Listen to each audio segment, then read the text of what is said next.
তাই হবে রে বোন, তোকে আর কষ্ট পেতে হবে না। দাদা, দাদা তুই এখানে? বোন তুই বিশ্বাস কর, আমি এসবের কিছুই জানতাম না। আমি যখন বাড়ি ফিরেছিলাম আমি তোর বৌদিকে জিজ্ঞেস করেছিলাম যে তুই কোথায়। ও আমাকে বলেছিল তোর নাকি শহরে থাকতে থাকতে দম বন্ধ হয়ে আসছিল, তাই তুই গ্রামে চলে গেছিস। বোন তুই আমাকে ক্ষমা করে দে রে, আমি সত্যি জানতাম না যে ও তোকে ঘর থেকে বার করে দিয়েছে। আসলে দোষটা আমারই, আমি কাজকর্মে এতটাই ব্যস্ত হয়ে গেছিলাম যে আমি তোর খোঁজ নেব সেটারই সময় হয়নি। কিন্তু বোন তুই কোনো চিন্তা করিস না, এখন তো আমি চলে এসেছি, এখন সব ঠিক হয়ে যাবে।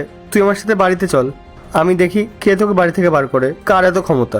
আমিও দেখবো কে তার দাদার থেকে তার বোনকে আলাদা করে। তুই চ আমার সাথে।